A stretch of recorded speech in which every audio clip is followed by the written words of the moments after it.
Hey everyone, how are you doing? I hope you're doing well.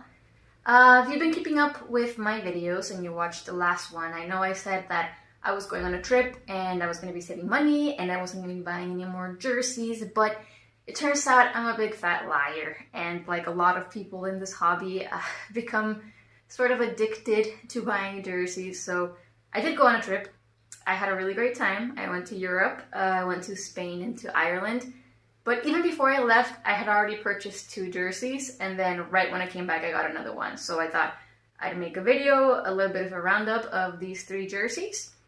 2 of them, I think, could go to another home, to someone who might really appreciate them.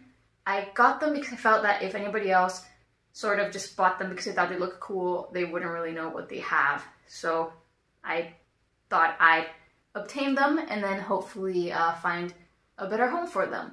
And the other one is for me because I feel like this is a very niche jersey. I don't know anyone else in this hobby who would care about this jersey or who would be as excited about it as I am. I came across it and I thought, no way, like this jersey was made for me. So the other 2 jerseys, one of them is an authentic, is a jersey that I think could very well be somebody's holy grail. Like, that's the level that we're talking. And then the other one is a replica, a premier replica. So, you know, not the best kind of replica, but it is an alternate for a team that no longer exists. So I will let you stew with that while I talk about the 3rd jersey, which is the one that I'm going to keep for myself. Now, that one is the Laredo Bucks. So the Laredo Bucks is a minor team that no longer exists. It used to exist with the Central Hockey League, which also no longer exist. A lot of the teams that remained in the Central Hockey League then went on to move to the Eastern Central Hockey League, I believe, like the Idaho Steelheads and such. The Laredo Bucks were eventually moved to Missouri, if I remember correctly. But this is literally my hometown team. This is the first team that I ever saw play in an ice rink when I was like 6 years old. Now this is crazy because Laredo is in the south, right? It's like southern Texas, literally a border town with Mexico. So of all the teams that you think that this town would have, it only had 2 professional sports teams, a soccer team and the hockey team. So I guess we were like that weird outlier town that watched hockey as a spectator sport, even though it's not a very popular sport nearly anywhere around it. Now, this is a child's jersey, so as you can see, it's very small. I think it would fit even me, quite small, but I had to have it. And again, this is something that maybe only I care about. But I do want to show it because I think that a lot of times some minor teams have really good logos and really good jerseys that you would never really see in the NHL, because the NHL tends to be a little less like bold, doesn't try to do anything too crazy. So I actually really love this logo. I'm gonna put it up to the camera. This is like navy blue or like royal blue and sort of like a burnt gold. Now you can even see that the thread is kind of metallic. It's really beautiful, and it's a buck, which is, you know, a slang word for male deer, and it's like a very regal looking kind of deer, posterized, so it's only in the 2 tones of the team, and it's in the shape of Texas. So I thought that was always really clever, and it has a star, which, you know, all the detailing is stars because Lone Star State, obviously. Right over Laredo, which is in Webb County in southern Texas. So a little bit of geography in the logo as well, which in the wordmark logo, Laredo Bucks, they also have the star right on the K. So I don't know, I just thought it was really clever.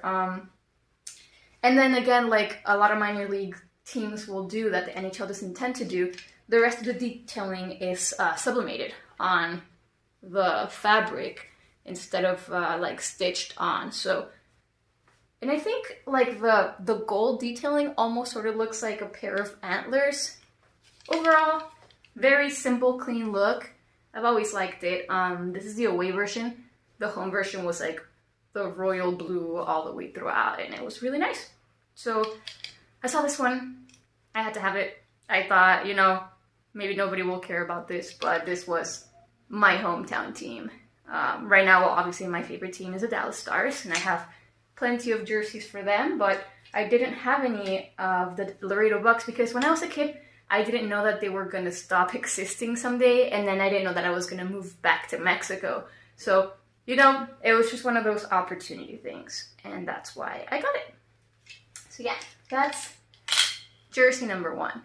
Now, jersey number 2, if you've been thinking about it, then you know there's only a couple of jerseys that this could possibly be. It's an alternate for a team that no longer exists.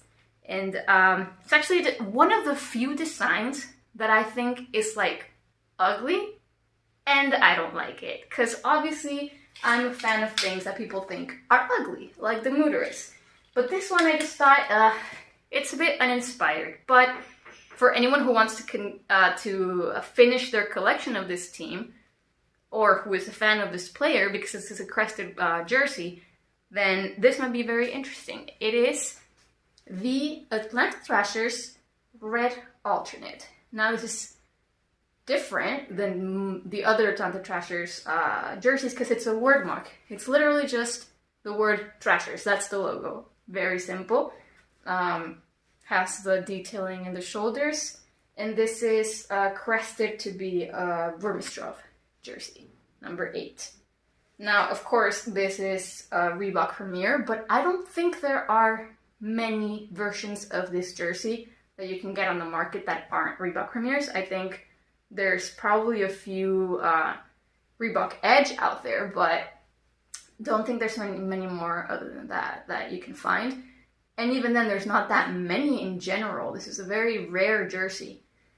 Of course, being a Premier, it has the slits on the side of the jersey, a very like sort of lightweight fabric.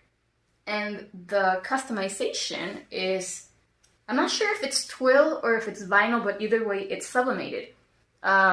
It's one layer of twill or whatever it is, and then you actually have the different color printed on it. And I don't think you can see it on camera, but the stitching is printed on it as well, sort of sublimated. So again, not the highest quality that you would expect in customization, but if someone were to really want this, then this might be stripped, possibly, if they know what they're doing, or if they're a big fan of this player, then just deal with the fact that the customization is not great. But the jersey itself is still pretty cool if you're into this team, or if you're into alternates, for example. If you have an alternate collection, then this would definitely help you complete it if you're doing more than just the current 32 teams, right? So I saw this, I thought, anybody here who buys a jersey is either a rare fan of the team, or is someone who likes wearing hockey jerseys as a fashion choice, like street fashion. And that's fine. I don't have an issue with that, especially if you're taking the more common jerseys like New Jersey Devils pro player or a Rangers starter or something. Those are, the market has a lot of those. I don't think there's a high demand for them. Collectors probably already have them if they want them. So I think if you have one of those to wear out on the street, then that's perfectly fine.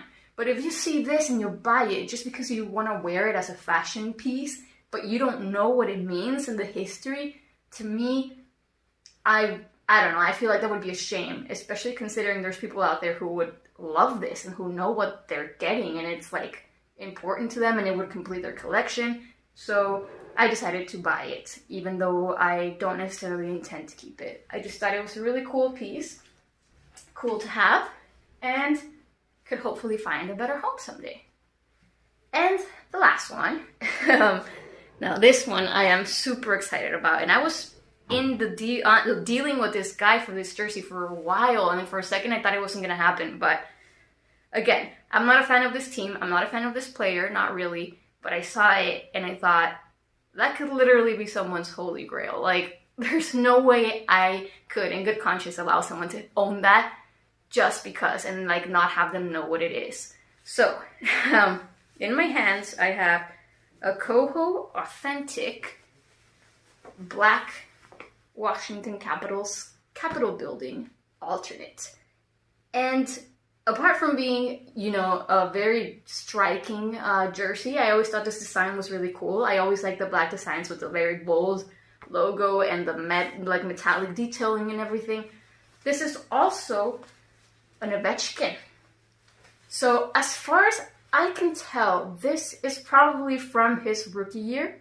And the customization is accurate, you know, like it's well made. This is actually, you know, stacked twill that's stitched down, has the name bar, and I think it's in the right fabric.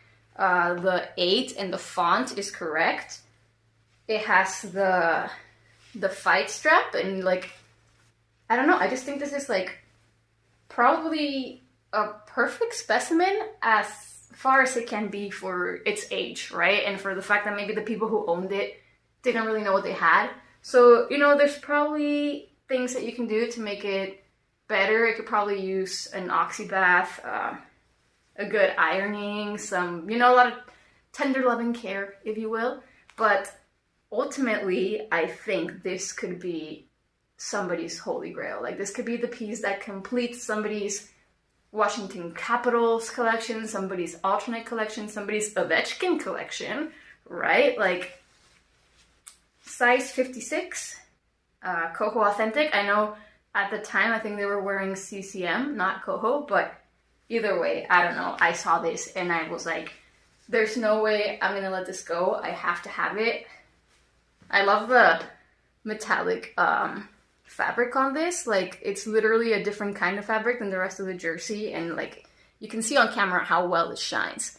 My only concern is I don't know how one would go about like ironing something like this. I wouldn't want to mess it up, so I'm not gonna do that.